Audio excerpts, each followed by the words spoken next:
Konnichiwa मिन्ना। जैसा कि मैंने अपने चैनल की पिछली वीडियो में कहा था कि हेइके मोनोगातारी सीरीज़ पर एक अलग से डेडिकेटेड वीडियो आएगी, तो आज हम उसी के बारे में बात करने वाले हैं। ये एक ओएनए है, ओरिजिनल नेट एनिमेशन, एक लिमिटेड सीरीज़ जो कि अडेप्ट की गई है हिडेयो फुरुकावा की मॉडर्न डे जापानीज़ में ट्रांसलेटेड बुक है, जो असल में 13वीं सदी में लिखी गई एक महागाथा है। इसमें जापान के तायरा क्लान के राइज एंड फॉल की कहानी है। इसे स्टूडियो साइंसारू ने बनाया है। इसकी डायरेक्टर नाओको यामादा जी हैं, जिन्हें आप साइलेंट वॉइस मूवी डायरेक्ट करने के लिए जानते होंगे।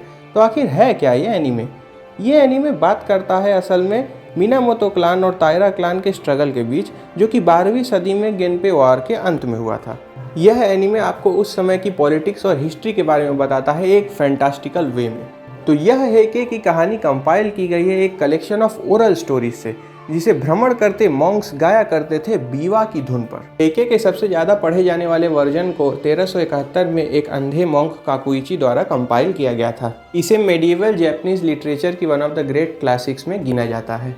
इस कहानी के रफली 3 हिस्से हैं, जिसके पहले हिस्से के सेंट्रल फिगर तायरानो कियोमोरी हैं, who is described as arrogant, evil and ruthless, जो कि अपनी द्वेष की अग्नि में इतना लिपटा हुआ है कि मृत्यु के समय भी उसका शरीर ठंडा न हुआ। इसके दूसरे सेक्शन के मेन किरदार मिनामोतो नो योशिनाका हैं। इनकी मृत्यु के बाद इस कहानी के तीसरे सेक्शन के सेंट्रल फिगर बन जाते हैं मिनामोतो नो योशित्सुने, एक महान सामुराई और मिलिट्री जीनियस, जिन्हें देशद्रोह के आरोप में फंसाया जाता है उन्हीं के बड़े भाई मिनामोतो नो योरितोमो द्वारा। इस वीडियो में मैं आपको इस कहानी को समझाऊंगा नहीं, ना कि इसका प्लॉट बता के आपको इसकी रिव्यू दूंगा, क्योंकि ये कहानी एक्सपीरियंस करने के लिए है। इसे इतनी खूबसूरती से अडेप्ट किया गया है कि क्या ही बोलूँ।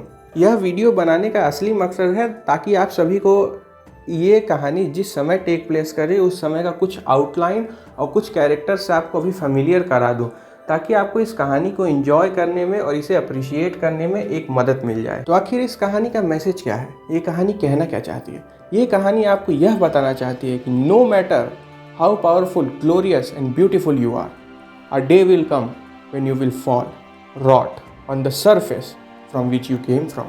The main theme of this story is martial heroism of courage, cruelty, power, glory, sacrifice and sorrow. ये कहानी जापान के हेइने नेरा में टेक प्लेस करती है। तो इस कहानी में आपको उस समय के कल्चर, उस समय के कस्टम्स और उस समय के पॉलिटिकल स्ट्रक्चर को भी समझने में मदद मिलेगी।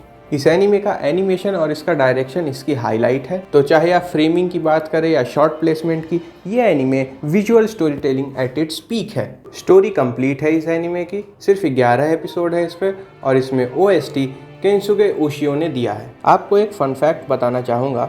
इत्सुकुशिमा श्राइन, जो कि जापान के आकी प्रोविंस की one of the 3 great shrines में से एक है, उसे तायरा नो कियोमोरी से एट्रीब्यूट किया जाता है, क्योंकि उन्होंने इस श्राइन को बनवाने में काफ़ी कंट्रीब्यूट किया था जब वो आकी प्रोविंस के गवर्नर थे ईयर 1168 में।